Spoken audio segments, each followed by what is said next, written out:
जो अभी आप ये मेडल देख रहे हैं वो इन नन्हे मुन्ने बच्चों ने जीते हैं। बच्चे तुम्हारा नाम क्या है पहले ये बताओ। मृदुल। मृदुल। मृदुल, ये मेडल क्या है, क्यों मिला है आपको ये मेडल? देश का नाम रोशन करने के लिए। देश का नाम रोशन करने के लिए। जी हाँ, इन नन्हे मुन्ने बच्चों ने देश का, दिल्ली का नाम रोशन किया है। एक स्पोर्ट है जिसको उतनी लोकप्रियता नहीं मिली जितनी लोकप्रियता बाकी स्पोर्ट्स को मिली हुई है। इस स्पोर्ट का नाम है पेंचक सिलाट। पेंचक सिलाट, अच्छा अच्छा, पेंचक सिलाट। अच्छा चलो, मैंने नाम सही ले लिया।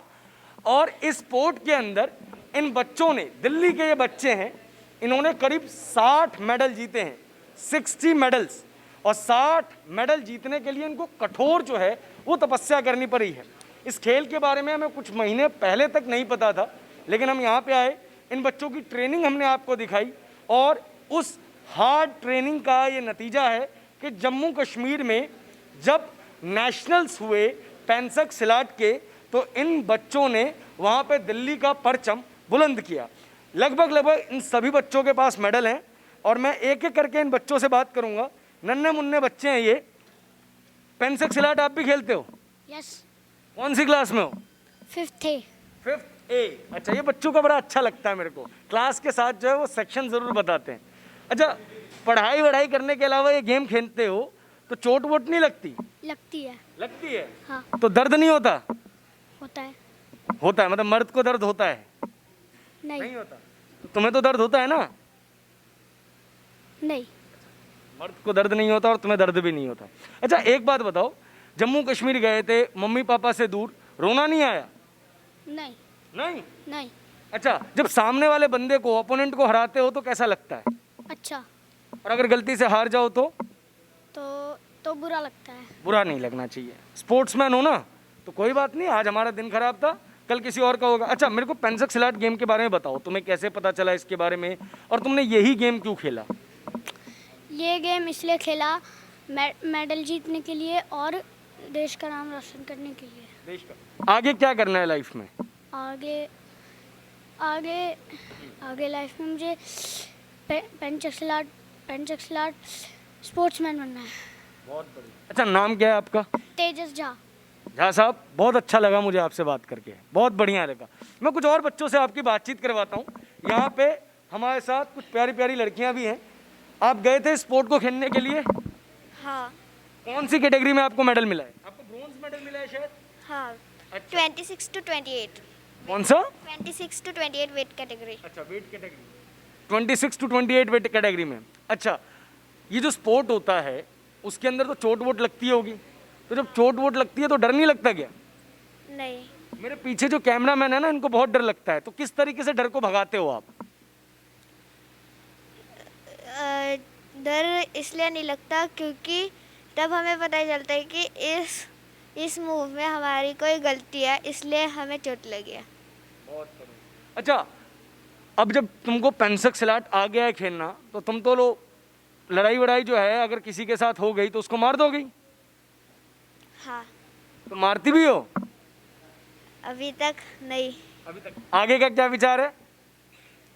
आगे कोई मिल गया तो कूद दूंगी। एक बार फिर बोलो। कोई मिल गया तो मार दूंगी। अच्छा, किसको मारोगी? जो मिलेगा वो। अगर कोई गलती करेगा तब ना, या ऐसे ही? जो कभी गलती करेगा तो। ये प्यारी बच्ची है, और इस बच्ची नाम क्या है आपका? समृद्धि। समृद्धि। देखिए, इस तरीके के स्पोर्ट्स हमें लड़कियों को इसलिए भी खिलाना चाहिए क्योंकि भारत की स्थिति क्या है हम जानते हैं। ऐसे में इनका जो कॉन्फिडेंस है वो ये बता रहा है कि चाहे सड़क सुनसान हो, चाहे वो अकेली हो, वो डरेंगी नहीं, वो लड़ेंगी और सामने वाले को मुंह तोड़ जवाब देंगी ना आप? हाँ। बहुत अच्छा लगा मुझे आपसे बात करके। बच्ची, आपका क्या नाम है? याचना। आप कौन सी कैटेगरी में खेली थी? 38 to 42। हाँ? 38 to 42। अच्छा, क्या रिजल्ट रहा? Gold. Gold medal. Congratulations. Thank you. अच्छा, कितनी मेहनत लगती है, कितनी तैयारी करनी पड़ती है और किस तरीके से पढ़ाई के साथ ये सब कुछ मैनेज होता है? पढ़ाई के साथ साथ स्पोर्ट्स भी खेलना चाहिए। हाँ, वो तो खेलने चाहिए, लेकिन कैसे मैनेज करती हूँ? मतलब बोलते नहीं है लोग कि पढ़ लिख लो, बहुत स्कोप है, खेल कूदने में क्या रखा हुआ है? हाँ बोलते हैं। तो फिर उनको जवाब क्या देती हो? हमें सब चीज़ बराबर ही करनी चाहिए। हमें सब कुछ बराबर करनी चाहिए। बहुत बढ़िया बात है, और जवाब तो मेडल दे ही देता है। अब कुछ हायर वेट कैटेगरी के बच्चों से बात करते हैं। बच्चे, आपका नाम क्या है? दिया। दिया। दिया, कौन सी कैटेगरी में आप खेली थी?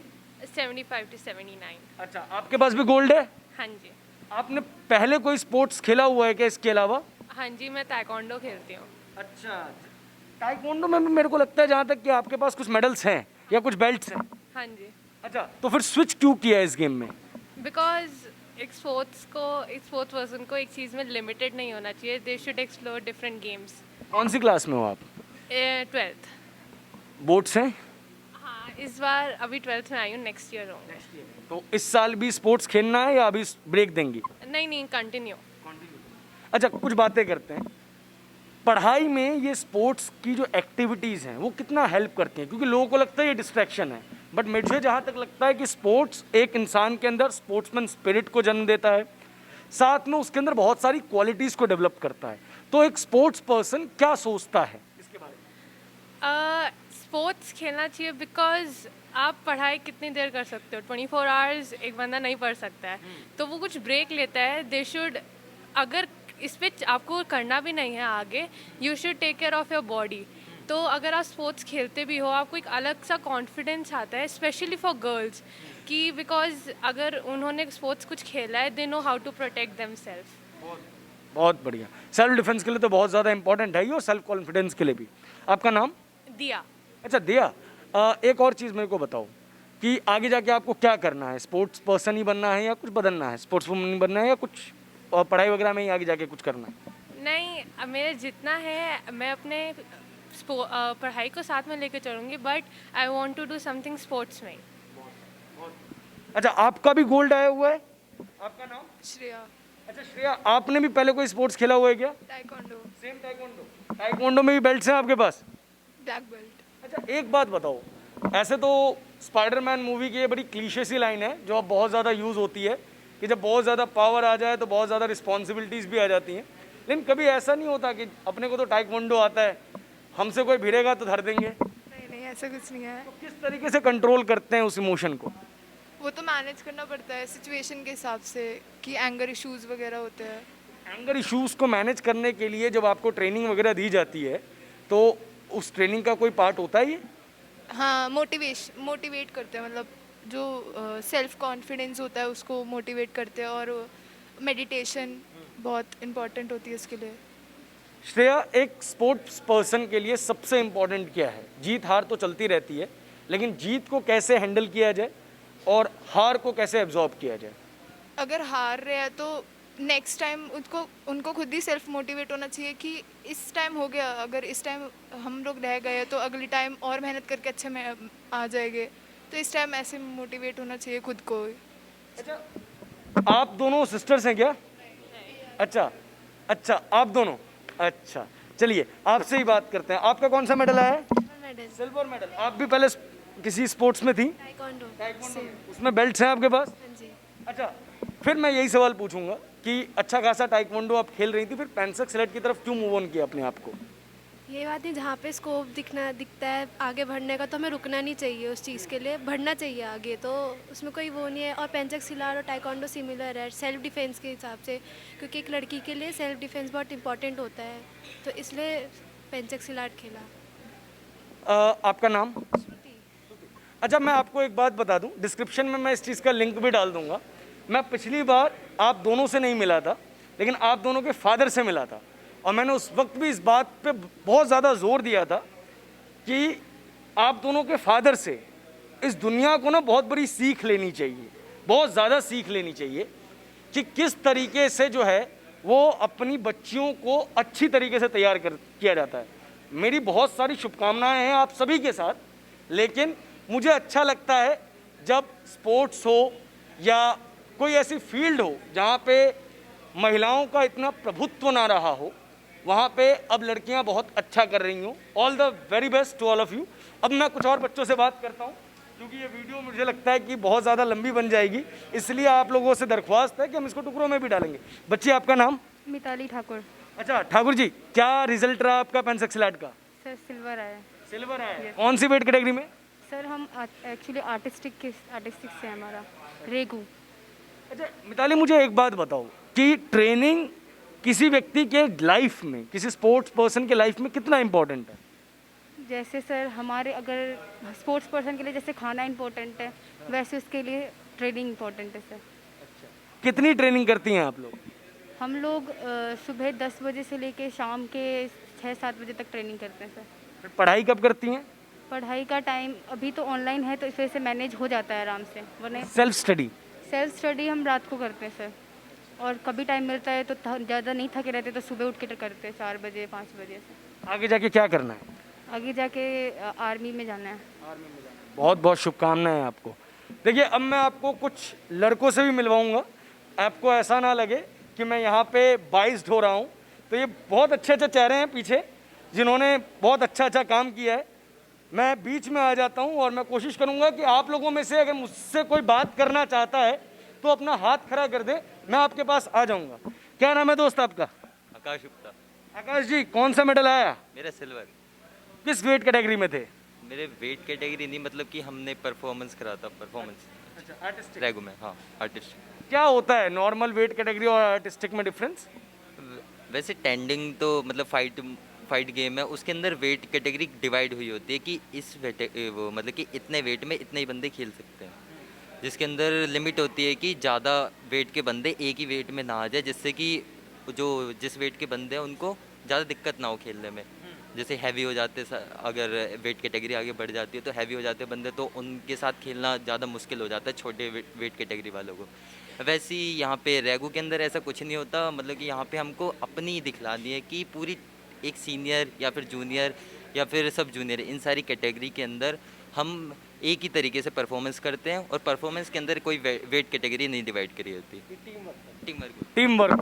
इसमें 3 की एक टीम बनती है, जिसमें मैं थे, आकाश सर थे और एक हमारे मानव सर है, वो उधर बैठे हैं। तो हम तीनों का एक टीम वर्क था, उसमें इवेंट था यही रेगू, हमने टीम में परफॉर्मेंस करी थी एक साथ तीनों ने। अच्छा, एक बात मैं आप सभी से पूछना चाहूँगा, ये कोई भी जो स्पोर्ट्स है वो बहुत कॉस्टली होता है, एक्सपेंसिव होता है, उसकी डाइट मैनेज करना, आना जाना, ट्रेनिंग वगैरह, इसमें काफ़ी पैसा खर्च होता है। कैसे मैनेज करते हैं आप लोग ये सब? क्या गवर्नमेंट की तरफ से कोई हेल्प मिलती है? क्या होता है इसके बारे में बताएं। सर अभी ये गेम तो न्यू है, तो अभी ज़्यादा प्रमोट हुआ नहीं है, तो हम भी यही सोच रहे हैं कि ये गेम क्या प्रमोट हो ज़्यादा से ज़्यादा, ताकि गवर्नमेंट भी हमारी हेल्प कर सके, क्योंकि इस टाइम पे फाइनेंशियली जो पूरा डिपेंड है हम अपनी फैमिलीज़ के ऊपर है, क्योंकि हर कोई स्टडी कर रहा है इस टाइम पे ज़्यादातर हम लोग, क्योंकि कुछ ही हैं जो हैं हमारे में, जैसे बड़े सीनियर्स जो हैं वो सेल्फ एम्प्लॉय कर रहे हैं, जो थोड़ा बहुत अपना पार्ट टाइम का कर रहे हैं। अब गवर्नमेंट के अंडर में आएगा प्रमोट होके जैसे धीरे धीरे, तो हमारे लिए भी थोड़े से मतलब हेल्प हो जाएगी हमारी फाइनेंशियली। तो हम भी यही सोच रहे हैं, इसी गेम में इसीलिए लगे हुए हैं कि प्रमोट हो जाए। चलिए, बहुत 4 साल से ये पेंसिल स्लैट गेम खेल रहा हूँ। मैं स्टार्टिंग मैंने राजेश सर से करी थी, और वह दिल्ली के जनरल सेक्रेटरी हैं, और मैं इस 2021 से आज मैं गोल्ड मेडल लेके आया हूँ -50 कैटेगरी में। और मेरे जो अपोनेंट थे वो पहले मेरा यूपी था, फिर दूसरा पंजाब था, तीसरा कश्मीर था, और चौथा आसाम था। मैंने उनके साथ अच्छी तरह खेला, उन्होंने भी मुझे अच्छा प्रदर्शन करके दिखाया, और जब जाके मेरा एक गोल्ड मेडल निकल के आया। और वहाँ का जो रहना, जो वहाँ का बिहेवियर था, मतलब बहुत अच्छा था, मौसम वहाँ का बहुत अच्छा था। और आपको पता ही है कश्मीर कैसा है, एक जन्नत है कश्मीर है। और मैं अपने जो गुरु हैं उनका मैं बड़ा सम्मान करना चाहता हूँ कि आज उन्हीं के काबिलियत से मैं अपना एक गोल्ड मेडल लेके आया हूँ। उनका नेम मिस्टर राजेश सर हैं, और वह दिल्ली के जनरल सेक्रेटरी हैं। धन्यवाद। प्रणव जी, आप बहुत कोने में बैठे हुए हो। अच्छा, कौन सा मेडल है? ब्रोंज। ब्रोंज। कौन सी वेट कैटेगरी में? वेट कैटेगरी पता नहीं, याद नहीं। याद नहीं है? अच्छा, ट्रेनिंग वगैरह किस तरीके से की, कितने दिनों की तैयारी थी, और आगे जाके क्या करना है? तैयारी तो कुछ नहीं थी, पेपर आए थे, उसके 5 दिन बाद तो टूर्नामेंट आ गया। 5 दिन की तैयारी थी बस, वही। उसमें भी जीत गए? जीत गए क्या, हारी तो गया, ब्रोंज आया। कोई बात नहीं यार, देखो स्पोर्ट्समैन के अंदर सबसे अच्छी चीज़ ये होती है कि जीत तो जीत होती ही है, हारते हैं ना जब इंसान, तो या तो हम जीतते हैं या तो सीखते हैं, हारते कभी नहीं है। तो अपना मोरल आप रखो यार, कोई टेंशन की बात नहीं तो है। अब है बस सब ठीक चल रहा है अब तो ज़िंदगी में। तो आगे जाके क्या करना है? आगे जाके अभी देखते हैं, अभी तो 9th ही आई है, अभी आगे तो बहुत दिन नहीं है। अभी इमीडिएट नहीं सोचे हैं, सोचेंगे। ठीक है, बहुत बढ़िया। अब मैं इनके कोचेस से आपकी बात करवाऊंगा। इनके कोचेस उस तरफ है, मैं आता हूँ बच्चे आप लोगों के पास, ज़रूर आता हूँ, ज़रूर आऊँगा मैं, लेकिन पहले सोच रहा हूँ मैं कोचेस से बात कर लेते हैं। हाँ, मैं बिल्कुल बिल्कुल कोचेस से पहले बात कर लेते हैं। आप लोग आ जाएं एक एक करके हमारे साथ। हाँ, ये वो कोचेस हैं जिन्होंने इन बच्चों की तैयारी करवाई है। कितना टाइम लगता है ये पूरा सिलेक्शन प्रोसेस और 60+ मेडल्स के लिए? सर टाइम तो हमारा पूरा ईयर का टाइम रहता है, ईयरली का हमारा। हम डिस्ट्रिक्ट से स्टार्ट करते हैं, हम पहले डिस्ट्रिक्ट करवाते हैं, डिस्ट्रिक्ट से बच्चे सेलेक्ट होते हैं, उसके बाद स्टेट में जाते हैं, स्टेट में सिलेक्शन उनका नेशनल के लिए होता है, नेशनल में भी ट्रायल्स होते हैं नेशनल से पहले। तो जो ट्रायल्स में सेलेक्ट होते हैं वो नेशनल खेलने के लिए जाते हैं। जैसे कि आप लोगों के आगे सब बच्चे हैं, तो ये सब सिलेक्टेड प्लेयर्स थे। जैसे कि सब बच्चों ने बहुत अच्छा किया, सब अपने स्तर पे मेडल लेके आए हैं और मतलब अच्छे ही मेडल, मतलब सबके गोल्ड सिल्वर मेडल ही रहे हैं ज़्यादातर। अच्छा, एक बात और बताइए कि ये जो स्पोर्ट है, और जैसे नेशनल्स के बाद इस स्पोर्ट्स को कहाँ तक लेके जाया जा सकता है? क्या ये कॉमनवेल्थ में है, ओलंपिक में है, एशियन गेम्स में है, कहाँ पे है? ये स्पोर्ट एशियन गेम्स तक भी है हमारा। एशियन गेम्स अभी हुए 2018 में हुए थे जकार्ता में, इंडोनेशिया में। वहाँ भी हमने प्रेजेंट किया था पेंचेक सिलाट को। अभी ओलंपिक्स के लिए भी है, अभी मतलब फाइल्स लगी हैं आगे, मतलब ओलंपिक्स में भी जाएगा प्लेयर्स, गेम जाएगा ओलंपिक्स के लिए भी। और अभी इंडोर गेम्स भी होते हैं, इंडोर एशियन गेम्स जो इस बार थाईलैंड में, वहाँ भी जाएगा। इसकी वर्ल्ड चैम्पियनशिप्स भी होती हैं, मतलब गेम आगे तक है। नेशनल के बाद भी एशियन गेम्स है, वर्ल्ड चैम्पियनशिप है, इंडोर एशियन गेम्स हैं।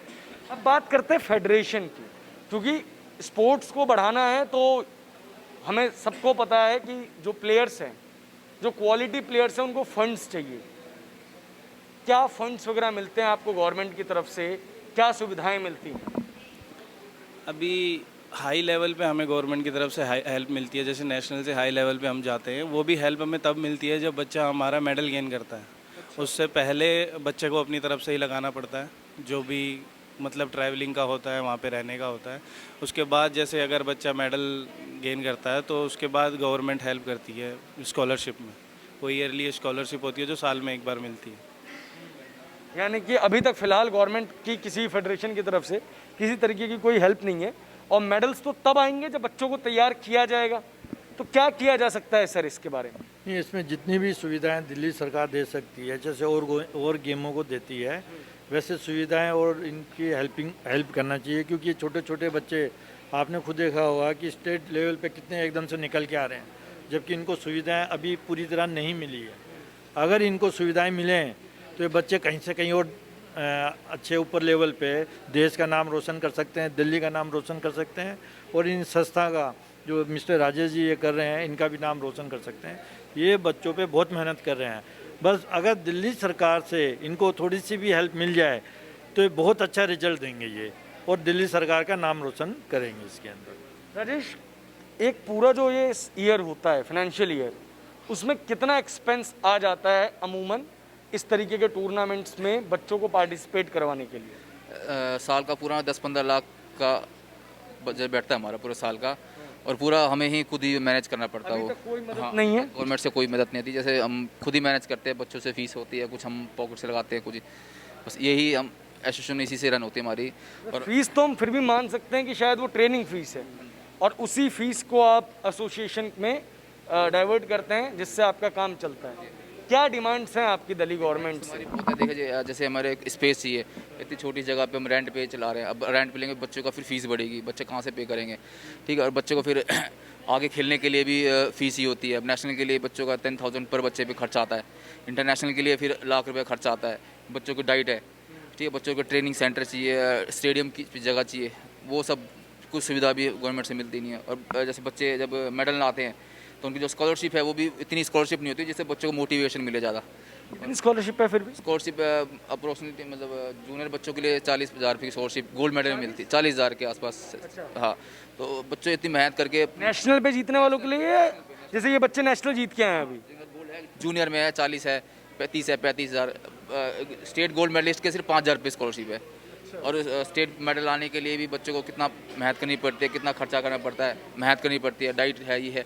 तब जाके बच्चा एक स्टेट में गोल्ड मेडल आता है और सिर्फ 5,000 की स्कॉलरशिप मिलती है। अच्छा, आपकी फेडरेशन को कोई फंड मिलता है क्या, कुछ भी? हमारी फेडरेशन को भी कोई फंड नहीं मिलता। हम जितने भी हम एसोसिएशन के मेंबर हैं, हम खुद ही उसको रन करते हैं, अपने पॉकेट से ही करनी ये सोच के साथ रन कर रहे हैं आप लोग? क्यों इतना पैसा खर्च कर रहे हैं फिर, जब गवर्नमेंट मदद ही नहीं कर रही? नहीं, देखिए हमारा पैशन है, बच्चों का पैशन है, हम बच्चों के लिए काम करते हैं, बच्चे अपने काम करते हैं। आप कुछ कहना चाहेंगे इस पे? जी बिल्कुल, जैसे राजेश सर ने बताया कि स्पॉन्सरशिप हर बच्चे को चाहिए होता है, डाइट, एरिया, और पर हमारे अभी जो भी जैसे किरण रिजिजू सर हैं यूथ मिनिस्टर, हम स्पोर्ट्स मिनिस्टर में जितना वो काम कर रहे हैं वो बहुत ही अच्छा है पिछले के मुकाबले अगर बोला जाए तो। पर फिर भी इस गेम को अगर ज़्यादा इम्प्रूवमेंट मिलेगी, क्योंकि ये गेम बहुत ही कंफर्टेबल है फीमेल के लिए, छोटे बच्चों के लिए, बड़े बच्चों के लिए। जैसे कि कुछ गेम्स ऐसे होते हैं जैसे वूसू है, उसमें सभी जैसे लड़कियां हैं उसमें इंजरीज़ वगैरह होता है, तो सब आगे नहीं खेल पाते। 100 में से 10 या 15 बच्चे ही ज़्यादा आगे तक खेल पाते हैं। पर ये एक ऐसा गेम है जिसमें लड़कियां हैं, बच्चे हैं, किसी भी एज के, इवन मास्टर कैटेगरी भी है। तो अगर इसको थोड़ा सा और सपोर्ट मिले, जैसे हमारे राजेश सर हैं, हमारे सर इकबाल सर हैं जो नेशनल प्रेसिडेंट हमारे, जो नेशनल वो जनरल सेक्रेटरी हैं, तो वो जितना काम कर रहे हैं हालांकि बहुत अच्छा है, पर फिर भी अगर थोड़ी सी दिल्ली गवर्नमेंट, क्योंकि ना जैसे अभी सर स्कॉलरशिप के बारे में बात कर रहे थे, तो स्कॉलरशिप 1 साल के बाद मिलता है, लगभग 12 महीने के बाद फॉर्म भराता है और उसके 2-4 महीने के बाद मिलता है, वो भी अभी मिला नहीं है। मैं पिछले बार का तो अभी थोड़ा प्रॉब्लम चल रहा है कोविड की वजह से। तो अगर इतना ज़्यादा गैप होता है ना तो बच्चों को थोड़ा सा हताश हो जाते हैं। अगर मेडल आया, अगर उन्होंने मेहनत की, रिज़ल्ट तुरंत आया, मेडल तुरंत मिला, तो उनको स्कॉलरशिप भी अगर तुरंत विदिन 1 वीक, 1 मंथ, 2 मंथ भी अगर मिलता तो उन्हें तुरंत रिजल्ट दिखता। पर अब 1 साल बहुत ज़्यादा हो जाता है, कम से कम ऐसा कुछ कर सकते हैं। आप कुछ कहना चाहेंगे इस चीज़ के ऊपर? हाँ सर, जैसे कि अब ये गेम के बारे में सर ने बताया कि गेम सेफली गेम है, जैसे और गेम में इंजरी वगैरह होती है, इसमें नहीं है, और बच्चे आगे इंटरनेशनल तक जा सकते हैं। जैसे हमारे बच्चे 1 साल के अंदर डिस्ट्रिक्ट में मेडल, स्टेट में, नेशनल में, और फिर राजेश सर जी ने हमें सपोर्ट करी गेम वगैरह बताया। अगर दिल्ली गवर्नमेंट सपोर्ट करता, मगर इंडिया के में दिल्ली में ही इंटरनेशनल मेडल आ जाएंगे कि दिल्ली गवर्नमेंट कवर नहीं कर सकती, क्योंकि बच्चे ना हुनर बहुत है हमारे अंदर, मगर पैसा नहीं है। यहाँ पे हुनर की कोई कमी नहीं है, अगर कहीं से कुछ कमी हो रही है तो वो कमी हो रही है रिसोर्सेज की। मेरे साथ अमन है जो इस फिटनेस जिम के ओनर हैं। अमन, जिम चला रहे थे अच्छा खासा, उसके बाद आपने पेंसिल सिलाट को भी इसके अंदर इंट्रोड्यूस किया। अब किस तरीके से जिम और पेंसिल सिलाट दोनों मैनेज होता है? मैं सिर्फ बात फंड्स की कर रहा हूँ। फंड्स तो सर बेसिकली जो फिटनेस सेंटर और योगा सेंटर जो चलता था, पहले भी चलता था और आज भी चल ही रहा है, उसके साथ हमने ये एक जो नया उभरता हुआ गेम है इसको ऐड किया। तो इसमें देखा बच्चे हैं, उनको कुछ आगे करियर मिलेगा, आगे की जो लाइफ है उनकी सिक्योर हो जाएगी, गेम खेलेंगे, अच्छा दिल्ली को, स्टेट को, इंडिया को रिप्रेजेंट करेंगे, देश का नाम होगा और ये सारी चीज़ें करेंगे। तो हमने इसको पेंचक स्लाट को भी यहाँ इस फिटनेस सेंटर में जगह दी हमने। तो जैसे ही हमने फिटनेस सेंटर में आपने देखा कि ये बच्चे इसी वर्ष, हमें ज़्यादा नहीं, सिर्फ 6 महीने हुए इसको खोले हुए, हमने ऑल ओवर दिल्ली के बच्चे यहाँ पर स्टेट की चैम्पियनशिप करवाई, नेशनल की सिलेक्शन यहीं हुए, बच्चे फिर यहाँ से नेशनल खेलने गए और ऑल ओवर इंडिया में जो जितने भी 28 स्टेट्स आए इस गेम के अंदर, वहाँ पर दिल्ली आज पहले स्थान पर है इस गेम के अंदर। और जो अपने साथ पेंचक स्लाट इस द फिट इंडिया क्लब में देखते हैं, जो पेंचक स्लाट बच्चों को सिखाते हैं, वो खुद एक एशियन गेम्स के मेडलिस्ट हैं, जिनसे अभी आपने बात करी, सूरज सर है हमारे साथ। अच्छा। वो खुद एक एशियन गेम्स के मेडलिस्ट हैं। अच्छा। तो हमने यहाँ पर इन बच्चों को बहुत नॉमिनल फीस में, बच्चे अभी हमारे इस एकेडमी से सिर्फ और सिर्फ इस वाले फिटनेस सेंटर से सिर्फ 9 बच्चे गए थे नेशनल खेलने, जिसमें से 5 मेडल आए हैं, 4 सिल्वर मेडल आए हैं और 1 ब्रॉन्ज मेडल आया है। तो बहुत अच्छा फिगर आया निकल के सिर्फ 6 महीने के अंदर, जिनको बहुत बेसिक तैयारी में बहुत अच्छी ट्रेनिंग दी हमने, बहुत सारी सुविधाएं दी। और कुछ बच्चे ऐसे थे जो बहुत गरीब थे, जिनके पापा सब्जी की रेडी लगाते हैं, किसी के पापा भी नहीं हैं, किसी घर में पेरेंट्स भी नहीं। उन बच्चों को हमने खुद अपने सोर्सेज से, अपने खुद के फंड से उनकी फंडिंग करके हमने उनको भेजा नेशनल खेलने के लिए। तो आगे हमारा यही है कि हम इस द फिट इंडिया क्लब को ऑल ओवर दिल्ली में इसकी ब्रांचेस खोलें, हम बच्चों को सपोर्ट करें, जितने भी बच्चे हैं रूरल एरिया में जाएं, उन बच्चों को इस गेम के बारे में इंट्रोड्यूस करें, ताकि इस गेम के बारे में लोग अवेयर हों, इस गेम को खेलें, अपने देश को, अपने समाज को, अपने माता पिता का नाम रोशन करें। और हमारी यही चॉइस है कि सरकार हमें फंडिंग करे, सरकार बच्चों पर ध्यान दे, इस गेम पर ध्यान दे, ताकि ये गेम आगे बढ़े और बच्चे ज़्यादा से ज़्यादा गेम की तरफ इन्वॉल्व हों। किसी भी गवर्नमेंट के लिए ये बहुत इम्पॉर्टेंट चीज़ है कि वो अपने यहाँ उभरते हुए टैलेंट्स के ऊपर इन्वेस्ट करें। ये वो रिसोर्सेज हैं जिनके ऊपर अगर आप आज इन्वेस्ट करेंगे तो वो कल आपको अच्छा आउटकम देंगे। टैलेंट की कोई कमी नहीं है, इन लोगों को कमी है तो सिर्फ और सिर्फ फंड्स की। लेकिन सोचिए कि जो लोग फंड की क्राइसिस में 6 महीने और 1 साल की ट्रेनिंग के अंदर 60 मेडल्स नेशनल पे ला सकते हैं, उनको जिस दिन सरकारें फंड मुहैया करवाना शुरू कर देंगी तो शायद इन मेडल्स का आंकड़ा बढ़ जाएगा। बात सिर्फ दिल्ली सरकार की नहीं है, मैं बाकी सभी ऑटोनमस बॉडी से भी ये रिक्वेस्ट करना चाहता हूँ, उन सोशल ऑर्गेनाइजेशन से भी रिक्वेस्ट करना चाहता हूँ जो समाज सेवा के नाम पे बहुत सारे काम करती है। रियल में अगर आप इन बच्चों के ऊपर इन्वेस्ट करवाएंगे तो यकीन मानिए कि वो आपकी सच्ची समाज सेवा होगी। दिल्ली के मुख्यमंत्री अरविंद केजरीवाल से हमारी गुजारिश है कि आप स्पोर्ट्स को लेके बहुत ज़्यादा बातचीत करते हैं, बहुत बढ़िया चीज़ है, आप स्पोर्ट्स को बढ़ावा देने के लिए बात करते हैं, लेकिन अगर आपके मुख्यमंत्री होते हुए भी इन बच्चों को फंड्स की कमी हो रही है तो कहीं ना कहीं आपके वादे और आप जो एक्शन कर रहे हैं उसमें अंतर है। बहरहाल इन बच्चों को ढेर सारी बधाई, इनके कोचेस को बहुत सारी बधाइयाँ जिन्होंने इतने कम समय में और इतनी मुश्किल परिस्थितियों में इतने अच्छी तरीके से परफॉर्म किया है। और अपने इस पूरी वीडियो को अंत में दंगल के उस डायलॉग के साथ करना चाहूँगा कि जो चैंपियंस हैं वो पेड़ पे नहीं उगते, उन्हें बनाना पड़ता है मेहनत से, रिसोर्सेस से। आज ये बच्चे मेहनत खूब कर रहे हैं, आप सिर्फ इन्हें थोड़ा सा रिसोर्स दे दीजिए। कैमरे के पीछे रोहित, मेरा नाम है प्रभात, आप देख रहे हैं नेशन लाइव। धन्यवाद।